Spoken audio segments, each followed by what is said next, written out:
બીમાર હાથી. એપ્રિલ મહિનાની સાંજ હતી. રામુ હાથી તેના બચ્ચા છોટુ હાથીની સાથે જંગલમાં ફરતો હતો. પપ્પા, તમે મને ક્યાં લઈ જાઓ છો? મને પણ કોઈ કોને? બેટા, હું તને જ્યાં લઈ જાઉં છું ને, તું ત્યાં પહોંચીને પ્રશ્ન કરજે. એ જ સમયે એક શિકારી આ બંનેની ઉપર નજર રાખતો હતો. અરે વાહ, હાથી તો મોટો છે.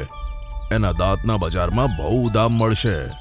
આમ કહેતા તેના ચહેરા પર રાક્ષસી હાસ્ય આવી ગયું. થોડી વાર ચાલ્યા પછી બંને જણા એક ગુફા પાસે પહોંચ્યા, જેમાં સોનેરી દિવાલ હતી.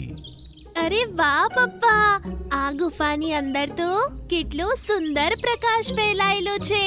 ચાલો ને તેની અંદર જઈએ. આમ કહી છોટુ હાથી આગળ ગયો, પણ તે પેલી સોનેરી દિવાલ જોડે અથડાઈને પાછો પોતાની જગ્યાએ આવી ગયો. અરે આ શું પપ્પા? બેટા, આની અંદર કોઈ નથી જઈ શકતું. ઓહ, જો કોઈ આની અંદર નથી જઈ શકતું તો આ ગુફા શેના માટે છે? છોટુ હાથીને હવે તે ગુફા વિશે વધુ જાણવાની ઈચ્છા થઈ. તેણે ત્યાં એક રાત રોકાઈને તેની ઉપર નજર રાખવાનો નિર્ણય કર્યો.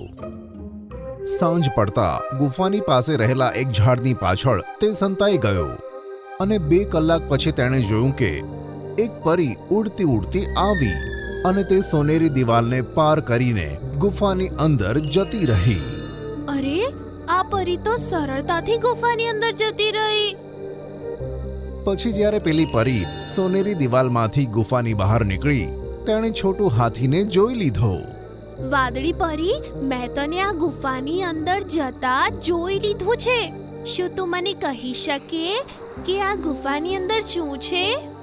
છોટુ હાથી, આ ગુફાની અંદર બહુ જ અદ્ભુત ચમત્કારિક વસ્તુઓ, ફળ અને ફૂલ છે, જેમાં દરેક પ્રકારની મુશ્કેલી અને બીમારીમાંથી છુટકારો મેળવવાની શક્તિ છે, જે ફક્ત જરૂરતના સમયે જ કામ લાગે છે.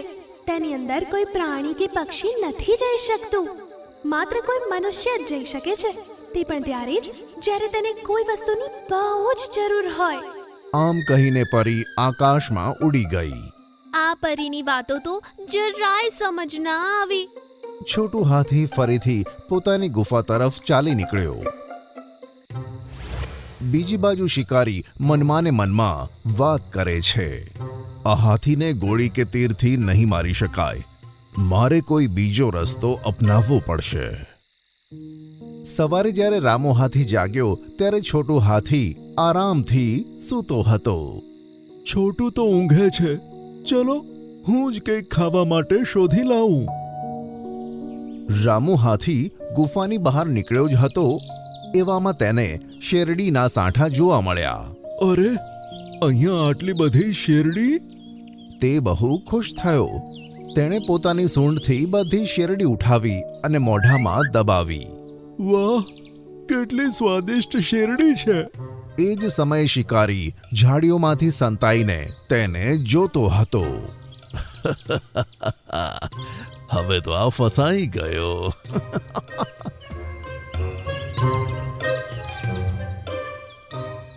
શેરડી ખાધા પછી રામુ હાથી ખરાબ રીતે ચીસો પાડવા લાગ્યો.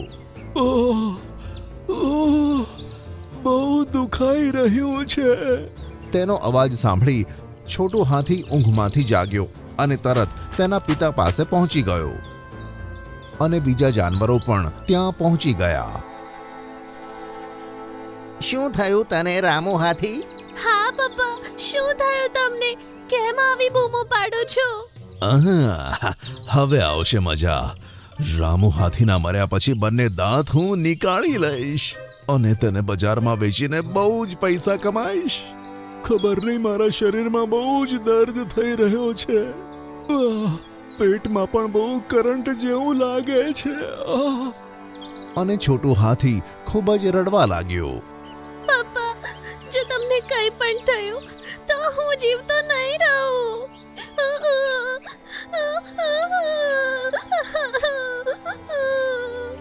અરે બેટા, હિંમત રાખ. તારા પપ્પાને કશું નહીં થાય. જ્યાં સુધી મારા પપ્પા સરખા નહીં થાય ત્યાં સુધી હું રોતો રહીશ. પહેલા મમ્મી મને છોડીને જતી રહી, હવે પપ્પા મને છોડીને જશે તો મારું શું થશે?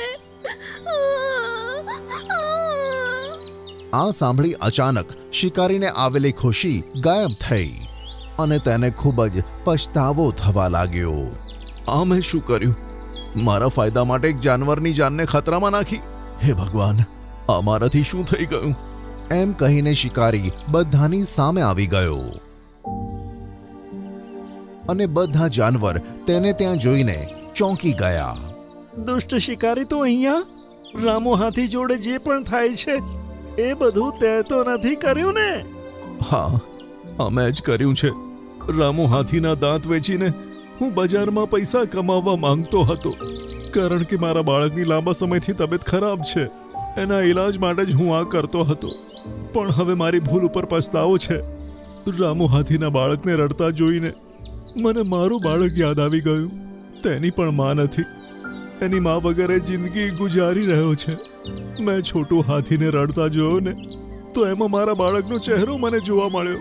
મને કંઈક થશે ને તો તે આમ જ રડશે. અનાથ થવાનો ડર જે આના આંખોમાં દેખાય છે ને, એની આંખોમાં પણ જોવા મળશે.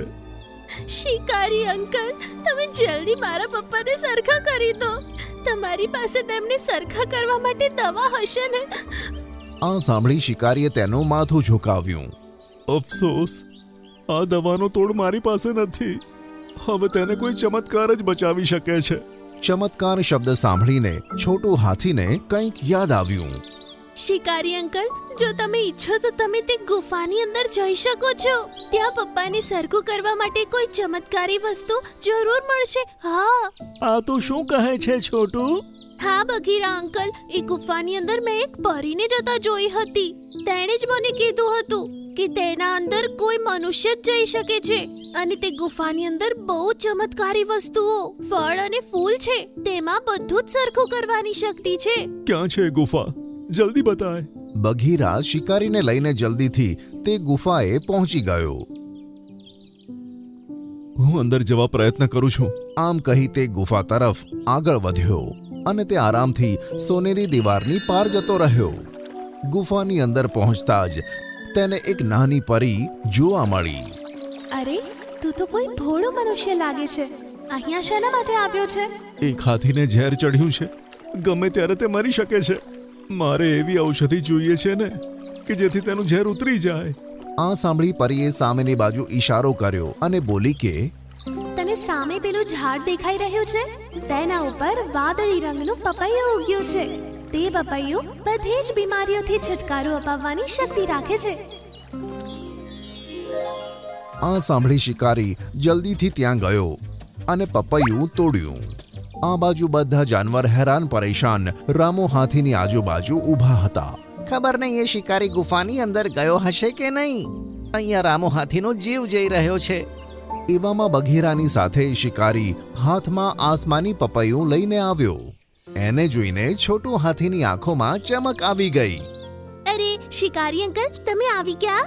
લે રામુ હાથી, આ પપૈયાને ખાઈ લે, તું ઠીક થઈ જઈશ. જેવું રામુ હાથીએ તે પપૈયું ખાધું, થોડી જ વારમાં તેનો દર્દ દૂર થયો અને ઝડપથી તે ઊભો થયો. અરે વાહ, તમારો ખૂબ ખૂબ આભાર શિકારી અંકલ. પણ શિકારી, હવે તું તારા બાળકનો ઈલાજ કેવી રીતે કરીશ? એનો ઈલાજ હું કરી દઈશ. આમ કહી શિકારીએ ખિસ્સામાંથી 2 ચમકતા હીરા નીકાળ્યા. અરે, આ કિંમતી હીરા તારી પાસે ક્યાંથી આવ્યા? હું તારી જાન બચાવવા માટે તે ગુફામાં ગયો. જે ઝાડ પરથી મેં પપૈયું તોડ્યું ત્યાં થોડેક દૂર મને આ 2 હીરા ચમકતા જોવા મળ્યા અને મેં ઉઠાવી લીધા. આ સાંભળી બધા જાનવર ખુશ થયા. જા શિકારી, તે મારો જીવ બચાવ્યો. ભગવાન તારા બાળકનો જીવ બચાવશે. શિકારી હવે ખુશ થઈને ત્યાંથી જતો રહ્યો. રામુ હાથી છોટું હાથીને ભેટી પડ્યો અને છોટું હાથીએ શાંતિનો શ્વાસ લીધો.